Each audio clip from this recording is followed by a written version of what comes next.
Bonsoir les amis, j'espère que vous allez bien et que vous passez une très belle journée. Bienvenue dans cette nouvelle vidéo d'analyse et de décryptage des opportunités qu'on peut avoir sur ce magnifique marché qui est celui de la crypto-monnaie.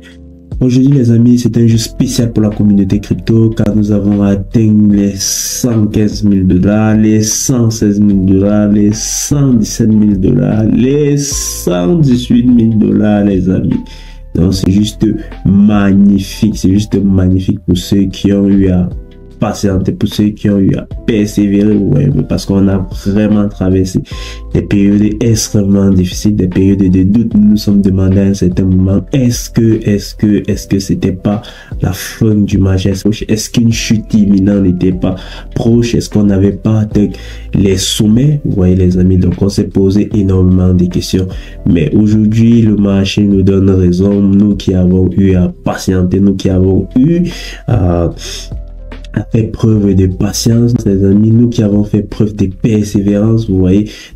Donc, si tu fais partie de ces personnes qui ont été également persévérantes, vous voyez un peu, ces personnes qui ont été également patientes jusqu'à présent, mon ami, félicitations à toi. Tu as vraiment fait preuve d'une grande endurance, tu as vraiment fait preuve d'une très grande patience. Laisse-moi te dire que c'est l'une des clés pour réussir dans ce monde des investissements en bourse, vous voyez un peu. Il faut être patient.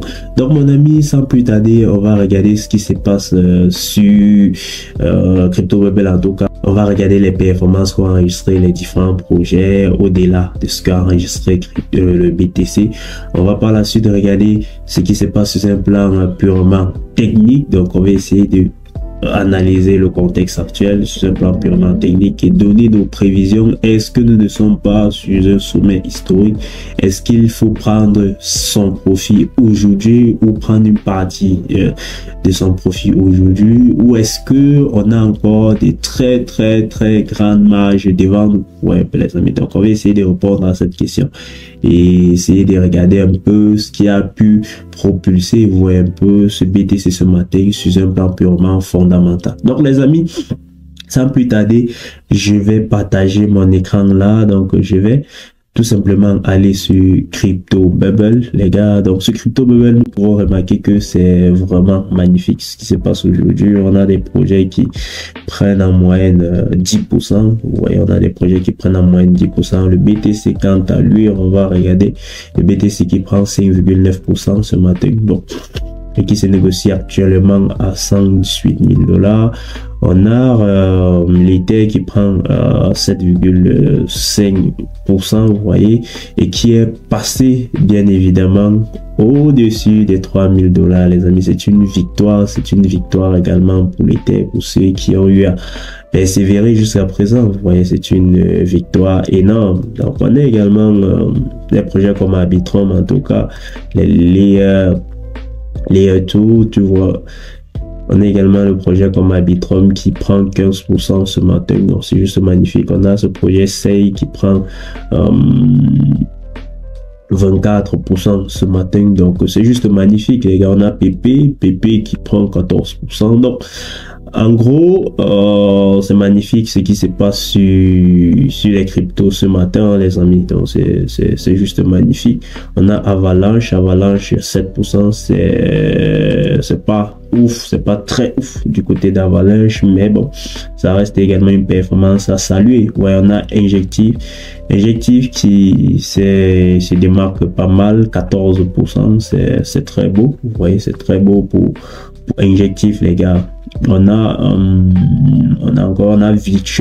Virtual qui lui également ne se démarque pas mal, hein, les gars. Il est à 10%, donc il est au-dessus en tout cas de la moyenne. Vous voyez un peu. Donc les amis, on va essayer de regarder quelle nouvelle a poussé, quelle nouvelle en tout cas sur un plan fondamental a pu justifier ceci. En réalité, lorsque nous allons sur des plateformes comme Investing, nous nous rendons compte qu'il y a que le régulateur chinois, en tout cas, qui a tenu une réunion spéciale, ouais, un peu dédiée aux stablecoins et aux cryptos en général. Ouais. Donc vous vous rappelez, il y a quelques années, la Chine a totalement banni les cryptos. Ouais, la Chine avait banni les cryptos et aujourd'hui le régulateur chinois essaye de voir dans quel cadre on va pouvoir réguler en tout cas les cryptos, donc dans quel écosystème on va pouvoir réguler cette classe d'actifs, vous voyez un peu. Donc ce qui a été plutôt considéré comme une très bonne nouvelle pour le marché. C'est clair que c'est une très bonne nouvelle étant donné la posture précédente, la précédente posture de la Chine vis-à-vis à cet écosystème crypto, vous voyez un peu. Donc on a aujourd'hui pas mal d'États qui s'alignent, vous voyez un peu. On a eu les États-Unis en début d'année avec l'arrivée de Monsieur Trump, et voilà également la deuxième puissance mondiale qui s'aligne, vous voyez un peu, après la Chine. Si la Chine aujourd'hui clarifie clairement un cadre, vous voyez un peu, de régulation pour le secteur crypto et les stablecoins, vous voyez un peu, il est clair que les autres États, les autres pays vont juste suivre la tendance, vous voyez un peu, pour ne pas être en retard, les gars. Donc les amis, on va switcher sur le BTC, vous voyez un peu, sur un plan purement technique. Sur notre ami BTC, nous pouvons remarquer que dans la dernière vidéo, en tout cas, qu'on a eu à publier vendredi, je vais d'ailleurs laisser le lien à ce niveau. Vous voyez un peu, il faut aller regarder cette vidéo. On a eu à faire une analyse, en tout cas, technique du BTC. J'ai eu à vous dire que on était à ce niveau. Vous voyez un peu, on était à ce niveau. Ouais. Et la bonne nouvelle, en tout cas, dans la vidéo de la dernière fois, c'était que nous étions encore au-dessus, vous voyez un peu, nous étions au-dessus de cette zone de neutralité, vous voyez un peu. Donc lorsqu'on est au-dessus de cette zone de neutralité, l'idée, bien évidemment, c'est de privilégier les opérations d'achat, vous voyez un peu, c'est de privilégier les opérations d'achat. Mais regardez ce qui se passe, regardez. Lorsqu'on prend un peu de recul, on remarque que depuis, en tout cas, le mois de mai, on a oscillé dans cette zone, vous voyez un peu, on a oscillé dans cette zone depuis le mois de mai, et j'ai eu à parler de ça dans la vidéo précédente, donc il faut aller regarder cette vidéo. On était à ce niveau, vous voyez un peu, il y a eu à dire ceci. Si on brise cette zone, vous voyez un peu, on peut bien évidemment connaître une ascension fulgurante, vous voyez un peu. Dans le cas contraire, on risquait revenir d'abord chercher cette zone-ci, vous voyez un peu. Mais ce qui s'est passé, les amis, c'est que Bitcoin était pressé, le marché était plutôt pressé. Vous voyez, on a brisé la zone comme ceci. On a brisé la zone fortement comme ceci. On est revenu faire un pullback. Donc, c'est encore une fois pour vous dire à quel point l'analyse technique est juste exceptionnelle et juste intéressante. Vous voyez un peu. Donc, on a brisé la zone comme ceci. On revient faire un pullback là avant de connaître par la suite cette forte ascension, vous voyez un peu. Pour le moment, il y a aucun retracement, vous voyez un peu, il y a aucun retracement. On a connu cette forte ascension. Maintenant, les amis, notre premier objectif, c'est quoi? C'est bien évidemment la hauteur de ce canal, vous voyez un peu la hauteur de ce canal. Donc, on a rangé là pendant pratiquement 2 mois, vous voyez un peu. Vous avez vu que depuis mai, nous sommes dans ce canal. Donc, de mai jusqu'à juillet, on a brisé. On a brisé ce canal ce matin, on a brisé ce canal cette semaine en tout cas, et ce pullback a été réalisé hier. Vous voyez un peu, ce pullback a été réalisé hier, et vous voyez juste que après cela, on a connu cette forte ascension vertigineuse. Jusqu'à présent, il n'y a pas de retracement. Vous voyez un peu. Donc, juste pour vous dire à quel point l'analyse des techniques reste de plus en plus percutante, vous voyez un peu. Donc, c'est clair que là, nous avions eu une configuration juste exceptionnelle. Ouais, on avait une très belle configuration avec ce pullback là. On avait une configuration plutôt importante. Maintenant, les amis, comme j'ai eu à le dire, notre premier objectif, c'est quoi? C'est la hauteur de ce canal. Donc, c'est ce que j'ai eu à faire là. Donc, j'ai eu juste à utiliser cet outil ou un peu pour mesurer la hauteur du canal, et après ça, vous répliquez juste de l'autre côté. Voilà, et en faisant comme ça, nous avons un objectif à combien? À 120 000, les gars. Donc il est possible en tout cas qu'on atteigne ces 120 000 aujourd'hui, ou un peu, ou pendant la nuit, ou un peu, avant potentiellement de se dégonfler, vous voyez un peu. Donc il est vraiment possible, vous voyez un peu, qu'on atteigne les 120 000 aujourd'hui ou pendant la nuit, les amis. Donc, vous voyez que nous sommes plutôt dans une configuration assez limpide, assez classique. Donc, on ressort du canal haussier avec un très joli pullback. Donc, on revient tester cette précédente résistance ou un peu qui joue maintenant le rôle de support et lorsqu'elle confirme qu'elle est vraiment un support, on assiste juste à cette montée exceptionnelle. Ouais, un peu les amis. Donc c'est juste magnifique, la tendance jusqu'à présent elle est saine. Ouais, un peu. Donc on a un objectif ici à 120 000 $. Il va falloir qu'on surveille ce niveau. Ouais, un peu. Et cela n'empêche pas que pour ceux qui se sont positionnés bien avant, ou un peu, puissent commencer à prendre des profits, parce que comme vous pouvez le remarquer jusqu'à présent, il n'y a pas de retracement. Et regardez au niveau du RSI. Au niveau du RSI, nous sommes déjà dans la zone des surachats, vous voyez un peu. Donc, nous sommes dans une zone d'excitation extrêmement importante, vous voyez un peu. Donc là, bien évidemment, c'est pas parce que nous sommes dans une zone de surachat qu'il va falloir vendre tous ces actifs et se positionner en tant que vendeur. Non, c'est pas ça.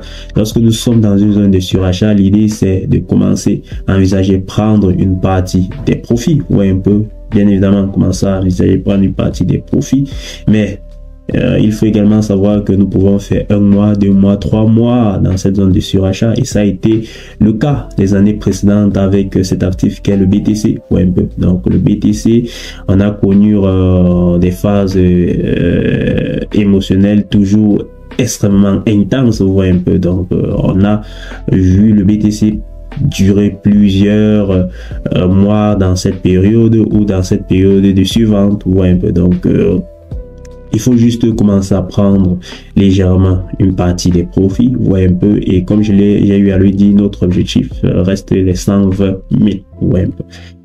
Oui les amis, on switch sur Ethereum, on essaye de voir ce qui se passe sur notre ami Ether, vous voyez un peu, la deuxième crypto la plus importante. J'ai eu à dire que c'était également une très bonne victoire pour l'Ether, vous voyez un peu, parce que nous avons atteint les 3 000 $, vous voyez un peu, et c'est un objectif que depuis le début d'année, en tout cas, tous les investisseurs attendaient, tous les crypto investisseurs attendaient, vous voyez un peu, de voir l'Ether à 3 000 $, vous voyez. Donc c'est une très grande victoire du côté de l'Ether, et du côté sur un plan purement technique, cette victoire était également très clair, visible, vous voyez un peu. Donc on est également depuis ce mois de mai, vous voyez un peu, on était également dans une phase d'accumulation, vous voyez, des ranges, en tout cas pour notre ami Ether, vous voyez, on a pas mal bilan dans une zone pareille, vous voyez. Donc on était là. Donc les amis, vous voyez, voilà. Donc on a mis long dans une zone pareille, vous voyez un peu, et regardez ce que j'ai eu à faire, c'est que j'ai chibé cette dernière structure baissière du côté de l'Ether, et elle va nous servir bien évidemment d'objectif, en tout cas de savoir quel niveau il va de connaître en tout cas quel niveau il va falloir surveiller, vous voyez un peu. Donc là, lorsqu'on chibe cette dernière structure haussière, attendez, lorsqu'on chibe cette dernière structure haussière, cette dernière structure baissière, on se rend compte d'abord que notre zone fétiche, cette zone des 61 et des 38% des Fibo a été brisée, ouais, ce qui est une très bonne chose. Donc une confirmation d'une reprise à la hausse. Ouais, je parle bien de cette zone-ci, donc les 61% et 38% des Fibo. Elle a été brisée comme ceci, donc ce qui est une configuration extrêmement haussière. Ouais, et du côté du RSI, c'était juste magnifique, hein. On a cette zone de neutralité a beaucoup servi de support, vous voyez, pas beaucoup servi de support avant qu'on connaisse cette forte hausse par la suite. Bon, comme prochain objectif, les amis, lorsqu'on se base sur ce que nous dit Fibo, vous voyez un peu, on a ce premier objectif, vous voyez un peu, on a ce premier objectif à 3 342 $, vous voyez un peu, 3 342 $. Maintenant, Est-ce qu'on va atteindre ce premier objectif aujourd'hui? Je ne sais pas, ou un peu, personne ne le sait. Mais il faut savoir que tout est possible avec un marché extrêmement volatile comme celui du BTC, ou un peu. Donc tout reste possible, voyez les amis. Donc on a ce premier objectif qui est à 3342 dollars, et par la suite on a également un très grand objectif à ce niveau à 4100 dollars, et je vous assure que là c'est une cible pour énormément de personnes qui ont eu à investir dans la crypto, ouais, un peu, surtout pour ceux qui se sont positionnés en novembre, ouais, un peu, parce que là, pour ceux qui se sont positionnés en novembre, c'est lorsqu'on va toucher les 4000 dollars qui vont passer en break-even, ouais, un peu les amis, parce que souvenez-vous, l'Ether en novembre était aux environs de 4000 dollars, ouais, un peu les amis. Donc après l'Ether, on va regarder ce qui se passe du côté de la dominance de notre ami BTC vis-à-vis des autres cryptos, ouais, un peu. Donc je souhaite qu'on regarde également cette donnée, les amis. Donc vous allez voir. Donc du côté de la dominance de notre ami BTC, ouais, du côté de la dominance de notre ami BTC, il y a cette dernière structure haussière qui a été brisée, ce qui est une très bonne chose. Vous voyez un peu, donc une dernière structure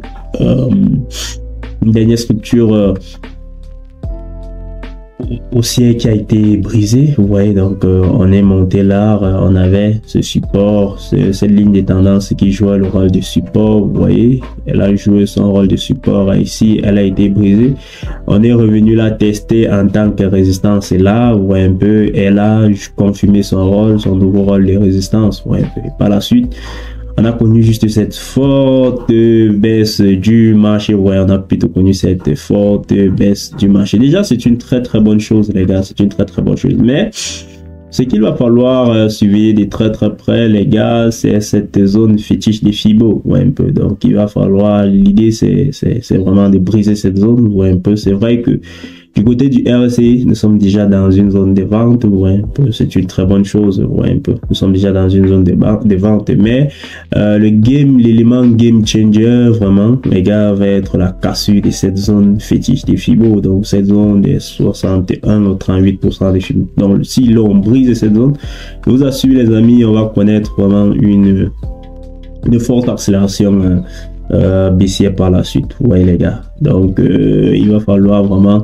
surveiller également ce qui se passe, ce qui va se passer au niveau de cette zone, les amis. Mais sinon, du côté du RSI, c'est plutôt limpide. On est en dessous de notre zone de neutralité, vous voyez un peu, donc toute configuration assez normale.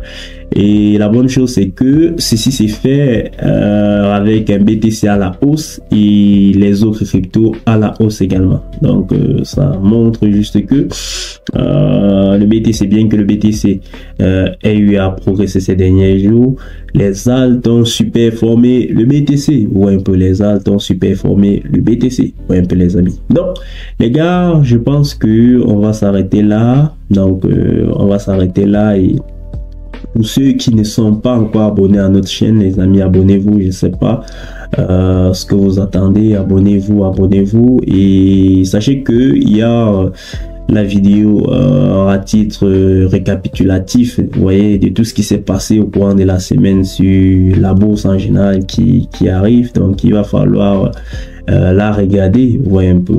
Si vous avez des questions, n'hésitez pas de les poser en commentaire, les amis. Si vous avez des questions, n'hésitez pas de les poser en commentaire. Si vous avez également des objectifs, en tout cas pour le BTC, l'Ether, peu importe, également la crypto, que ce soit Cardano, Dogecoin, que ce soit Avalanche, Litecoin, laissez ces différents objectifs, ces targets là en commentaire, vous voyez un peu. On va essayer de revenir dessus, vous voyez les amis. Donc likez la vidéo, partagez-la à vos amis, partagez-la autour de vous. Vous avez sûrement un ami qui investit dans la crypto ou qui souhaite investir dans la crypto, mais qui ne sait pas comment s'y prendre. Ouais, un peu. Il faut partager la vidéo avec ce proche. Ouais. Il faut partager la chaîne avec ce proche. Ici, on parle marché financier, on parle crypto, on parle trading en général, on parle bourse en général, vous voyez, et entrepreneuriat. Donc les amis, je vous laisse à ce niveau, je vous laisse là. Donc je vous souhaite juste le meilleur en tout cas, et que ce marché de la crypto ne cesse d'exploser et d'atteindre de nouveaux records. Les gars, à très bientôt.